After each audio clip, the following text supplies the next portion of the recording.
Base sa datos nga po ng DENR o ng Department of Environment and Natural Resources, talagang flood-prone at landslide-prone ang Compostela Valley.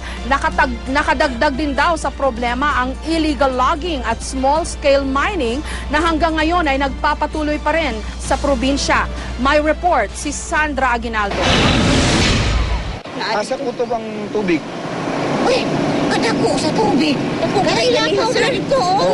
Pagkataon-taon, dito na ang tubig. Rumaragas ang tubig na biglang bumaba mula sa bundok. Yan ang narinig na kwento mula sa ilang nakaligtas sa flash flood na kumitil sa maraming buhay sa New Bataan, Compostela Valley. Ayon sa DENR, pwede pang maulit ito kung patuloy na titirhan ng tao ang mga lugar sa bansa na landslide at flash flood prone. Sa geohazard map ng Compostela Valley halimbawa, makikita ang munisipalidad ng New Bataan na kulay violet sa mapa. Ibig sabihin, highly susceptible to flooding o laging binabaha. Napapaligiran naman ito ng kulay pula na palatandaan ng mga lugar na delikado sa landslide. 2006 pa natapos ang geohazard map. Pero nakalulungkot na humagupit ang Bagyong Pablo, marami pa ring buhay na nawala sa New Bataan. Hindi naman risky ito, poblasyon ito eh. Matagal na ito, andyan yung munisipyo. May mga risk area tayo doon sa bukid. Itong gumuho na sobrang laki ng volume ng tubig, hindi natin inasahan. May spekulasyon, sabi nila Buhawi, may spekulasyon din na doon sa bukid mayroong pan of water, na doon yung waterfalls, bumigay. Sa larawang ito mula sa DENR nakuha matapos ang Bagyong Pablo, makikitang binura ng kalikasan ng Andap Barangay Hall, Barangay Gym at mga bahay na dating nakatayo rito. Ang dating highway halos hindi makita. Umiba rin daw ng direksyon ng batis. Since matatarik yung watershed niya, ang bulusok ng tubig mabilis. So pag tumama siya, kaya pag nakita mo yung mga pictures dyan, dati-dati mayroong barangay hall, mayroong pang barangay gym, may mga settlements, lahat yun na-wipe out.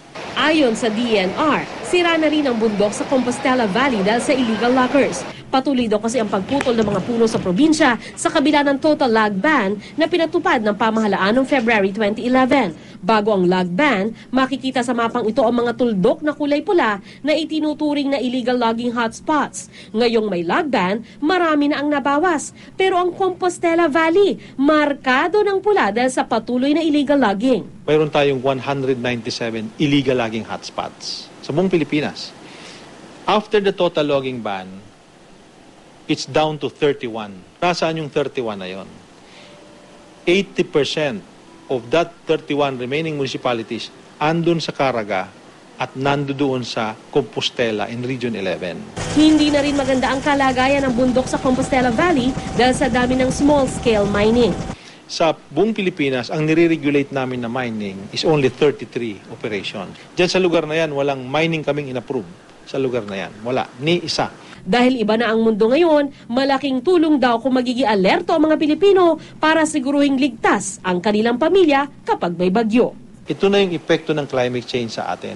So, pag binigyan po kayo ng warning, pwedeng pakiusap po namin paniwalaan na ninyo. Sandra Aguinaldo, GMA News.